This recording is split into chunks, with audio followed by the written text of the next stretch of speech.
हे भारत भाग्य विधाता, पंजाब सिंधु गुजरात मराठा द्राविड़ उत्कल गंगा, विंध्य हिमाचल यमुना गंगा, उत्कल जलधि तरंगा।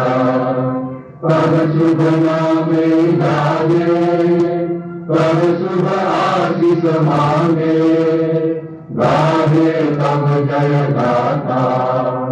जन गण मंगल दायक जय हे भारत भाग्य विधाता।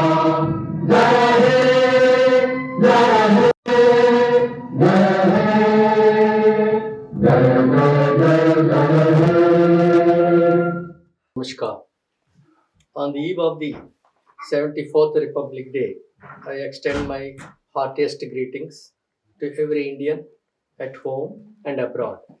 We will now enter the 75th year as a republic.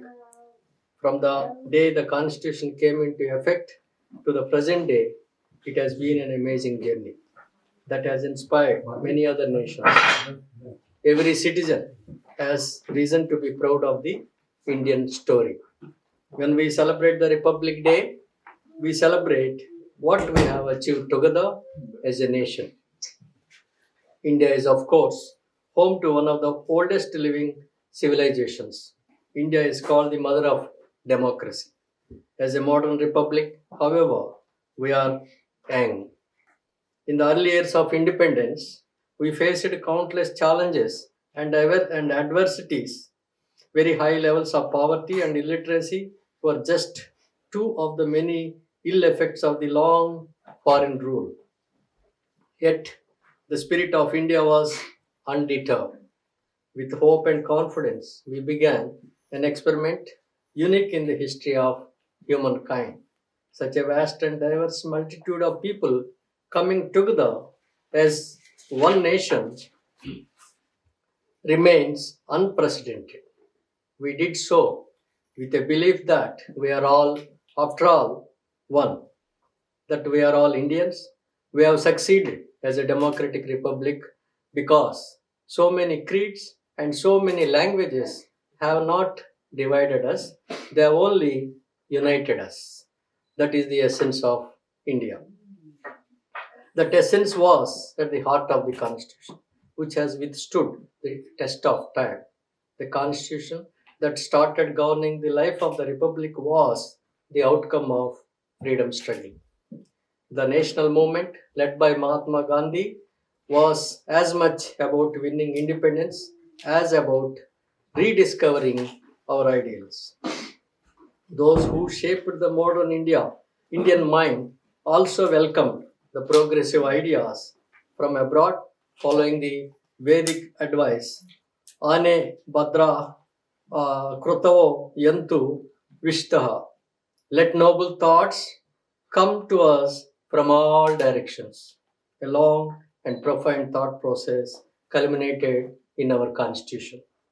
Our founding document is inspired by the humanistic philosophy of the oldest living civilization in the world, as well as new ideas that emerge in more recent history.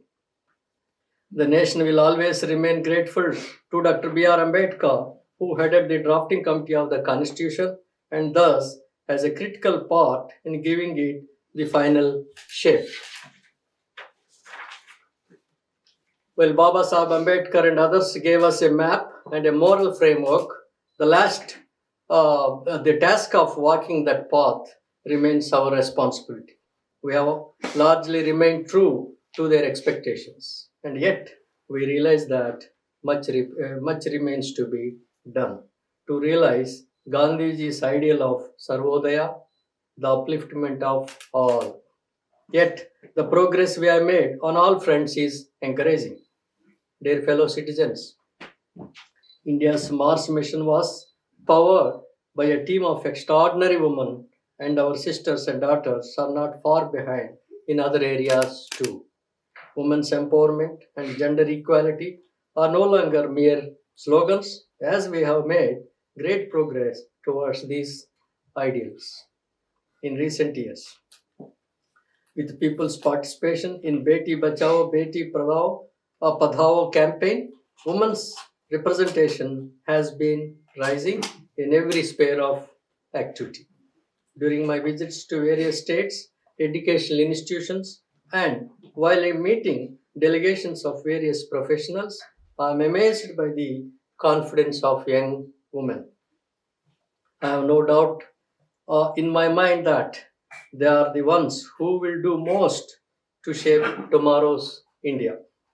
What miracles cannot be achieved if this half of the population is encouraged to contribute to the nation building to the best of their ability.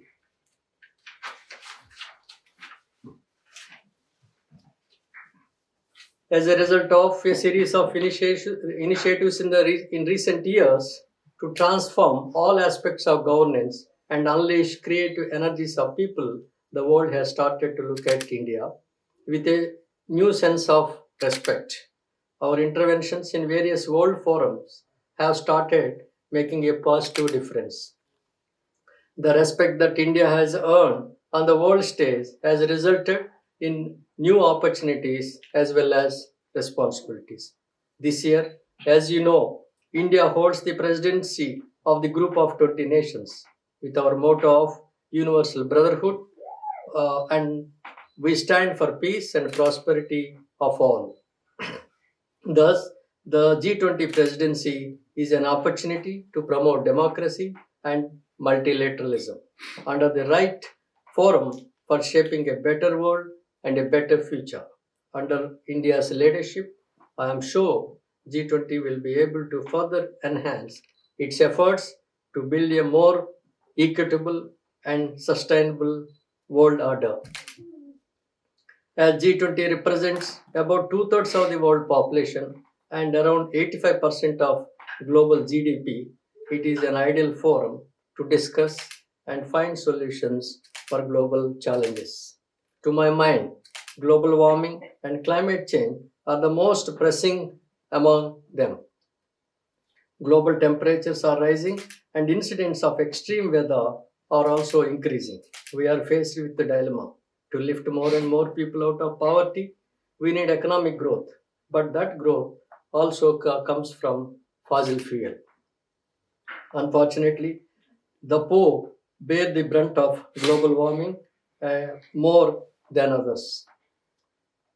Developing and popularizing alternative sources of energy is one of the solutions. India has taken a commendable lead in this direction by giving a policy push to solar economies, to solar energy and electric vehicles.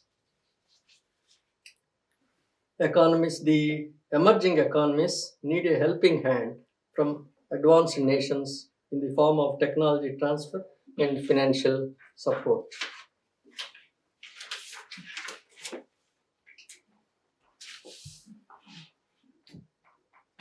We need to modify our lifestyle if we want our children to live happily on this fragile planet. One of the changes suggested pertains to food. I'm happy to note that United Nations accepted a suggestion from India and declared 2023 as the International Year of Millets. Millets were essential ingredients of our diet and they are making a comeback among sections of society. Generations of people working in different fields deserve praise for their invaluable contribution in the development story of our republic so far. I commend the roles of farmers, workers, scientists, and engineers whose combined strength enables our country to live up to the spirit of Jai Jawan, Jai Kisan, Jai Vigyan, Jai Anusandhan. I appreciate every citizen who contributes to the nation's progress.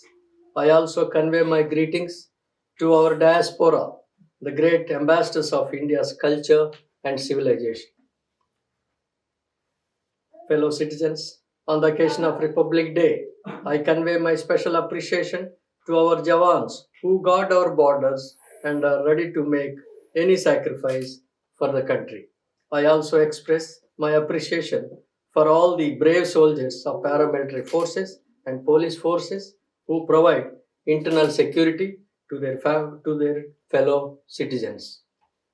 I salute all the brave hearts of our armed forces, paramilitary forces, and police forces who laid down their lives in the line of duty.